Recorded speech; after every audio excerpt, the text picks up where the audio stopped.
The newsday continues here on One News Now. I'm Riza Diaz. One lawmaker wants President Bongbong Marcos to issue an official directive to mitigate the looming impact of El Nino. Albay Representative Joey Salceda said an executive order will direct concerned government agencies to spearhead efforts to address the El Nino phenomenon, which could lead to a national water crisis. Salceda recommended some measures, including the development of a small-scale irrigation system to select areas. The government is now bracing for El Nino, which Pagasa earlier warned could develop in the third quarter of this year. Meanwhile, another lawmaker tells the Health Department not to overstock bivalent COVID-19 vaccines. House Committee on the Welfare of Children Co-Chair Congresswoman Angelica Natasha Co said the jabs administered so far have been enough to protect the population against the virus. Co noted the low number of critical and severe COVID-19 cases in the country in the past months.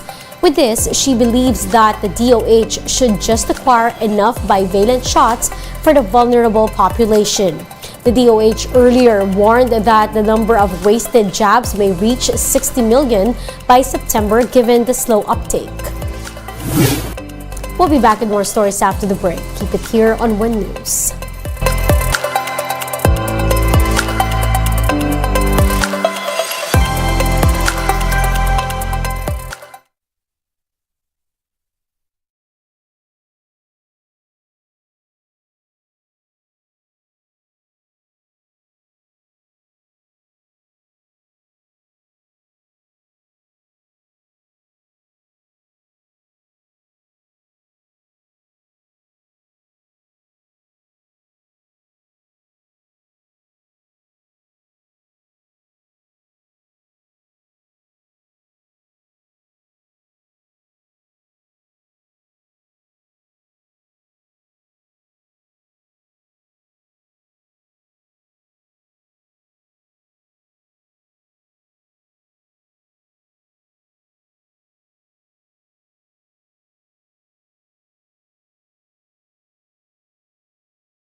You're still watching One News Now. I'm Riza Diaz. Solar paneled rooftops in China are driving the world's fastest growing market for clean energy. Let's watch this. China's rooftops are driving the world's fastest growing market for clean energy. I'm in a village outside of Xi'an, China, at one of the millions of farmhouses in this country that's installed rooftop solar panels. A government program supporting such projects launched in 2021, and it helped turn China's solar industry on its head. Massive utility-scale farms typically lead the sector's growth, but last year nearly 60% of the country's new installations went to small-scale or rooftop projects. In villages like this, rooftop solar tends to be sold directly to the grid, generating extra income for poor rural landowners. More and more factories are also installing panels on their rooftops.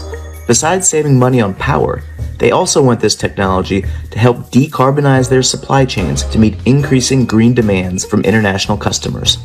While rooftop panels tend to generate less power than big solar farms in deserted areas, they also require less infrastructure to get the electricity to consumers. And in the fight against climate change, both large and small-scale projects will be needed. The only kind of bad solar is no solar. Let's now take a quick look at other stories we're watching. Devotees flock to Quiapo Church and other parishes to attend Palm Sunday Masses, marking the beginning of the Holy Week. The Quiapo Church is holding hourly masses until 7 p.m. today. The Migrant Workers and the Foreign Affairs Departments welcome the European Union's continued recognition of the certificates of Pinoy seafarers. Both agencies vowed to improve the skills of the country's maritime workers. And Unioil Philippines sees an increase in pump prices in the coming days. Prices of diesel are projected to rise by up to 50 centavos per liter, while gasoline is expected to go up by up to 1 peso and 40 centavos. And those are the top stories of the hour. Join us later at 2 in the afternoon as we continue to monitor the day's biggest stories. I'm Riza Diaz. We are One News.